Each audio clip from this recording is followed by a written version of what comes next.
Hello दोस्तों, आशीष publication के इस प्यारे से चैनल में आप लोगों का स्वागत है। आज का सेशन आप लोगों के लिए बहुत ही शानदार, जबरदस्त और जिंदाबाद होने वाला है। आज हम इस सेशन में व्याघ्रपति कथा के क्वेश्चन, ऑब्जेक्टिव क्वेश्चन को डील करेंगे और वो भी आशीष पब्लिकेशन के क्वेश्चन बैंक के साथ।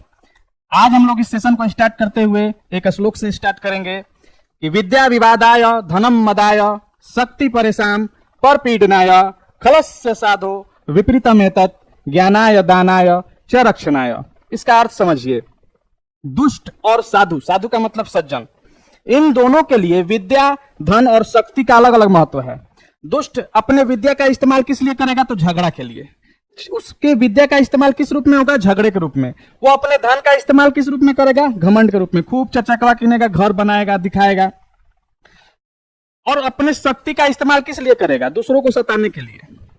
और उसके विपरीत, उसके अपोजिट साधु यानी सज्जन व्यक्ति अपने विद्या का इस्तेमाल किस रूप में करेगा? ज्ञान के रूप में, दूसरों को ज्ञान देने के लिए। धन का इस्तेमाल दान देने के लिए और शक्ति का इस्तेमाल रक्षा करने के लिए करेगा। तो आज हम अब इस सेशन को स्टार्ट करते हैं बिना समय गंवाए।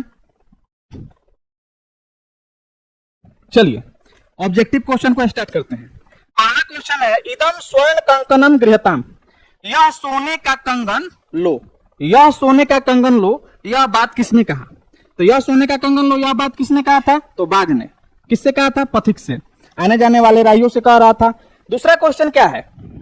देखिए दूसरा क्वेश्चन का आंसर, इदम लोभस्य परिणाम अस्ति, यह लोभ का परिणाम है। यह हितोपदेश के किस पाठ में संकलित है? तो व्याघ्रपति कथा पाठ में।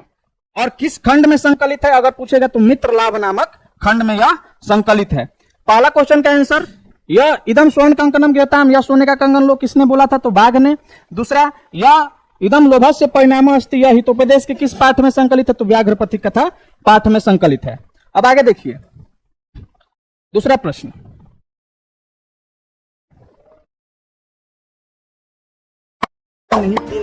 कथम तो मरात्म के विश्वास, तुम मारने वाले पर हम विश्वास कैसे करें? यह किसकी उक्ति है? यह बात किसने बोला था? तो पथिक ने। तुम मारने वाले पर हम विश्वास कैसे करें? यह बात कौन बोला? पथिक ने। किससे बोला? तो बाघ से। किससे बोला था? तो बाघ से।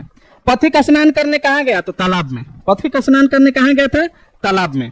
अगला प्रश्न देखिए, ओहो महापंके निमग्नो अस्ति, चाहे पतितो अस्ति, ओह मां कीचड़ में फंस गए हो, आ रहे हैं निकालने। यह बात कौन बोला? यह बात कौन बोला? तो बाघ बोला। यह बात कौन बोला? तो बाघ बोला। जब पथिक कीचड़ में फंस गया था तो उसको फंसा हुआ देखकर बाघ ने बोला कि तुम कीचड़ में फंस गए हो, आ रहे हैं तुमको निकालने के लिए। व्याघ्रपति कथा पाठ में किसके लिए कौन्तेय शब्द का प्रयोग किया गया? युधिष्ठिर।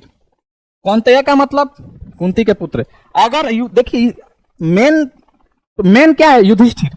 अगर युधिष्ठिर ऑप्शन में नहीं रहे तब आप पथिक मारिएगा, और युधिष्ठिर और पथिक दोनों है तो आप युधिष्ठिर मारिएगा। चलिए आगे,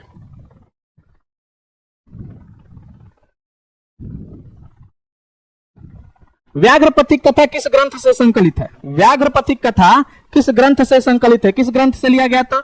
हितोपदेश नामक ग्रंथ से। हितोपदेश में किसका वर्णन है? तो पशु पक्षियों की कथा के माध्यम से हम लोगों को, मनुष्यों को शिक्षा दी जा रही है कि हमें अपने जीवन में क्या करना चाहिए और क्या नहीं करना चाहिए। बाघ के हाथ में क्या था? तो देखिए इसमें कुश दिया है, कंगन भी था, लेकिन कंगन ऑप्शन में नहीं दिया, इसलिए आप क्या मारिएगा? कुश, क्योंकि नहा धोआ के तिलक चंदन लगाकर कुश हाथ में लेकर वो बोल रहा था। आगे देखिए,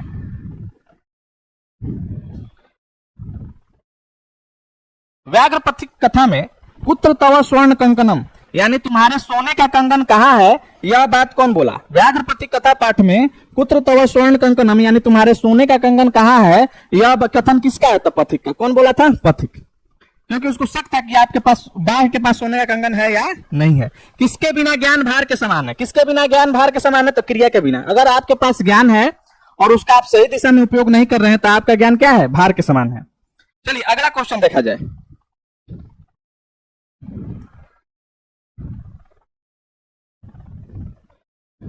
व्याघ्रपति कथा में दान धर्मादिकम चरतु भगवान किसका कथन है? व्याघ्रपति कथा पाठ में आप ध्यान दीजिए आपका कल्याण होगा, यह बात कौन सिखाया था बाघ को?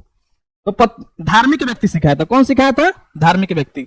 बाघ सिखाया था बाघ, बाघ को ही सिखाया था धार्मिक, पथिक नहीं, साधु नहीं। ये क्या होगा? धार्मिक व्यक्ति। अगला प्रश्न 12 नंबर, लोभ के दुष्परिणाम का वर्णन किस पाठ में है? तो व्याघ्र पथिक कथा पाठ में। लोभ के दुष्परिणाम का वर्णन किस पाठ में है? तो व्याघ्र पथिक कथा पाठ में। सब क्वेश्चन के सामने उस वो कौन कौन से साल में आया है, प्रीवियस ईयर में सब लिखा है। अब चलिए आगे देखिए 13 नंबर क्वेश्चन। व्याघ्र पथिक कथा पाठ का बाघ कैसा था? कैसा था? तो बूढ़ा था। कैसा था? बूढ़ा था। वंश विहीन भी था, उस गलित दंत नख का भी था, उसका दांत और नाखून दोनों गल चुका था। बाघ जवान था? नहीं। बाघ बच्चा था? नहीं। बाघ धार्मिक था? नहीं। धार्मिक का भेष बनाया था धोखा देने के लिए। व्याघ्र पथिक कथा का पथिक किस में निमग्न हो गया? निमग्न का मतलब होता है फंस गया। किस में फंस गया? किस में धंस गया? ठीक है, निमग्न का मतलब फंस जाना। आपको यही क्वेश्चन घुमा के बोल देगा कि व्याघ्र पथिक कथा का पथिक किस में फंस गया, तो किस में फंस गया था भाई? कीचड़ में। कीचड़ को और क्या कहा जाता है? तो दलदल। पंख, पंख मतलब भी कीचड़ होता है। दलदल का है या पंख का है, किस ऑप्शन में दिया रहा है, कीचड़ नहीं दिया रहा है, तो आप इन दोनों में से जो ऑप्शन में रहेगा वही मारिएगा। ठीक है, आगे देखिए